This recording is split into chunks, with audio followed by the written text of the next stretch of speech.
আমরা না চাইতেই সবকিছু পেয়েছি, যেটা প্রয়োজন সেটা বলার আগেই হাতের কাছে পেয়ে গেছি। তাই আমি আসলে কি চাই সেটা বুঝেই উঠতে পারিনি।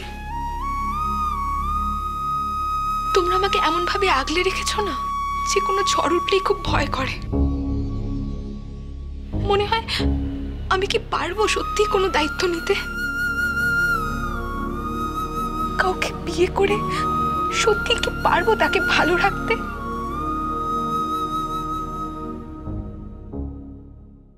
কি ব্যাপার ইন্দু, চুপ করে বসে আছো? অলির বিয়ে নিয়ে ভাবছো তাই তো? তুমি কি করে বুঝলে আমি অলির বিয়ে নিয়ে ভাবছি? এই কবছরে কিছুটা হলেও তোমাকে আমি চিনেছি ইন্দু। তুমি যদি মুখে স্বীকার নাও করো, তুমি যে অলিকে নিয়ে কতটা ভাবো সেটা আমার কাছে পরিষ্কার।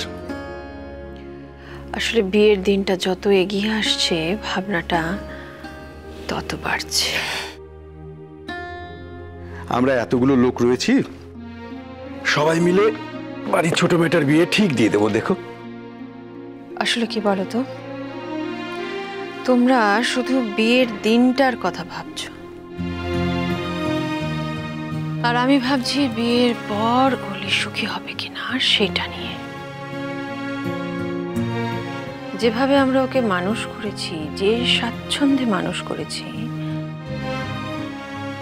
বিয়ের পর সেই সব ঠিকঠাক থাকবে তো? ও সুখী হবে তো? অলি ঠিক সুখী হবে দেখো। কিন্তু ও যে বড্ড ছেলে মানুষ। আমরা সবাই মিলে সারাক্ষণ ওকে ঘিরে থেকেছি। কোনো কষ্ট, কোনো বিপদের আঁচ লাগতে দিইনি গায়ে। একটা কথা বলো তো আমার, অলি যে বাড়িতে যাবে সেখানে সমস্যা হবে, বিপদ হবে, এসব কথাই বা তুমি ভাবছো কেন? আর তাছাড়া অরূপ কেমন ছেলে সেটা তুমি নিজেই যাচাই করে নিয়েছো। না, অরূপকে নিয়ে আমার কোনো চিন্তা নেই। আসলে সেই চিরকালীন সন্তানের জন্য মায়ের ভাবনা, এখান থেকে কিছুতেই বেরোতে পারছি না। একদম নতুন একটা সংসার শুরু করতে চলেছে অলি।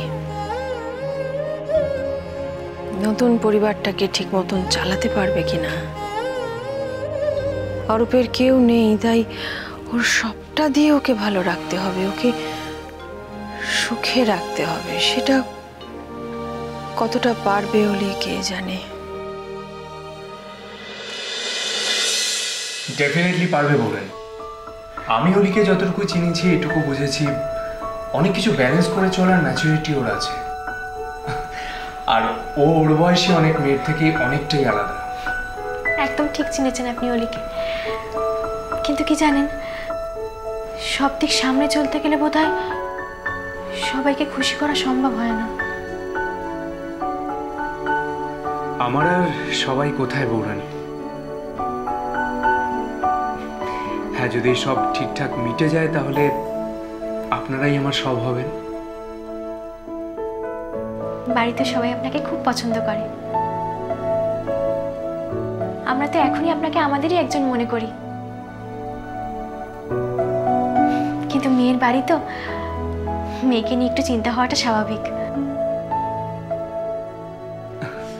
না না, আমার কিন্তু ওকে নিয়ে কোনো চিন্তা নেই।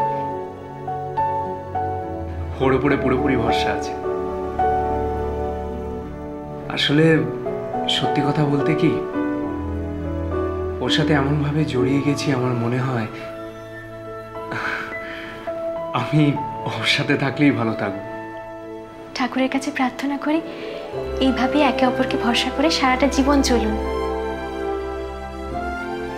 এতটা লম্বা পথ হাঁটার জন্য তো আরেকটা জিনিসের দরকার বৌরানী।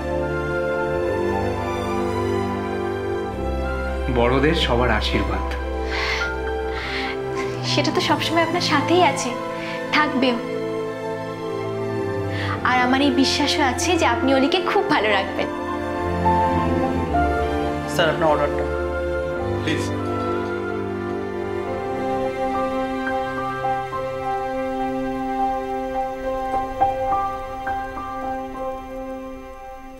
থ্যাঙ্কস। বৌরানি, কফি এসে গেছে কিন্তু অলি তো এখনো আসছে না। অনেকক্ষণ হয়ে গেছে, ওয়াশরুমে গেছে। কটা বাজে? না না, আপনি বাড়ি ফেরা নিয়ে টেনশন করবেন না। আসলে অলি এখনো কেন আসছে না আমি যাচ্ছি, আমি গিয়ে দেখে আসছি। প্লিজ আপনি বসুন। এই দেখুন, আমার 2টো সুগার পাউচ লাগবে, আমি গিয়ে নিয়ে আসছি। আর দেখে আসছি ম্যাডাম কোথায় আছে।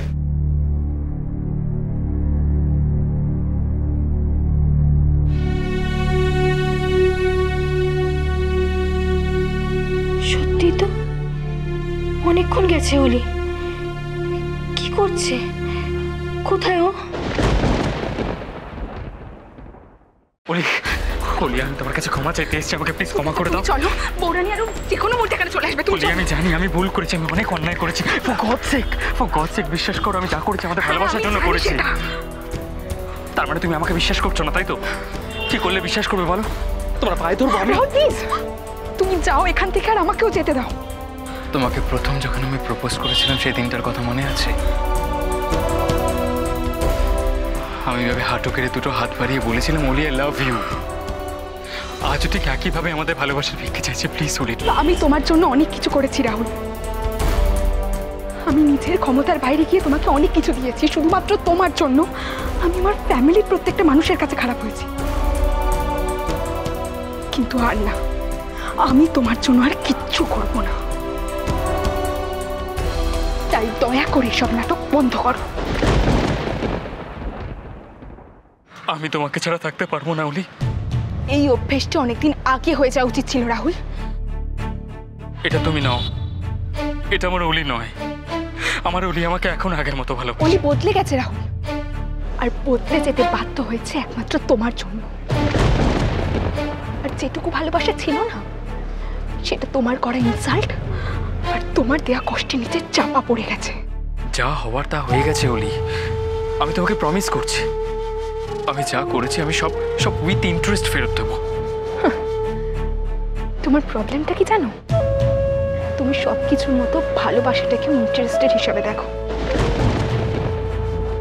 কিন্তু অনেক হয়েছে এসব। তোমার মুখ থেকে এখন এসব শোনাও পাপ। I love you sweetheart, I love you so much. তোমার সাথে কোনো কথা বলতে চাই না রাহুল। আমি তোমাকে হাত জোর করে বলছি, প্লিজ এখান থেকে চলে যাও। ওভাবে বলো না অলি। আমি জানি তুমি আমার উপর অভিমান করে আছো বলে ওই ছেলেটিকে বিয়ে করার ডিসিশন নিয়েছো। এই ডিসিশনে আমরা কেউ ভালো থাকবো? তুমি আমাকে বলো তো, আমরা কেউ ভালো থাকবো না অলি। তোমার বাড়ির মান সম্মানের কথা ভেবে হয়তো তুমি না বলতে পারবে না। আচ্ছা অলি, একটা কাজ করলে হয় না?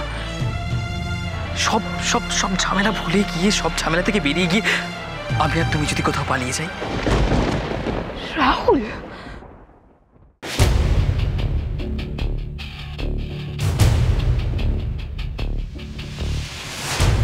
প্লিজ অলি, আমাকে ক্ষমা করে দাও। আর চলো তো আমার সঙ্গে। কত স্বপ্নের লিস্ট করা আছে বলো তো আমাদের।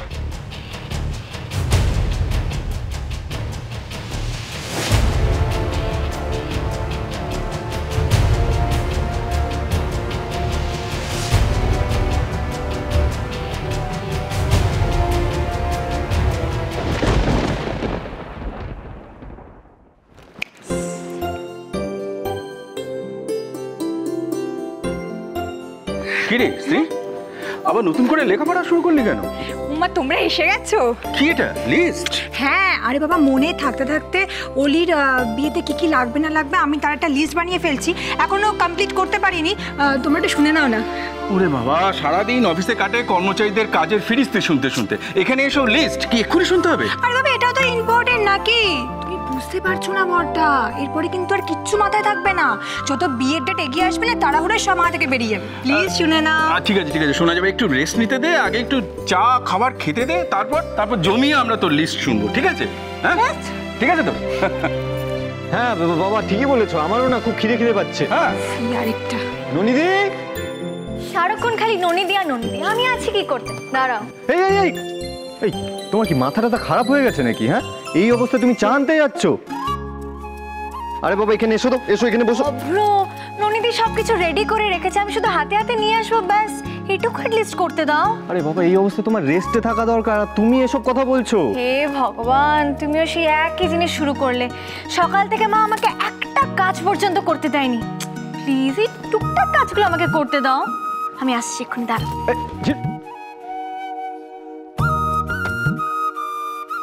বাবা দেখলে তো, কথাটাই শুনলো না। তুই না এবার বড্ড বাড়াবাড়ি করছিস জানিস তো। ও যেটা করছে করতে দে না, কোনো টেনশনের কিচ্ছু নেই। সেই তো, ওর আর ওর মা সব কিছুতে বাড়াবাড়ি। কিন্তু তিনি গেলেন কোথায়? সারা শব্দ পাচ্ছি না। নির্মলা,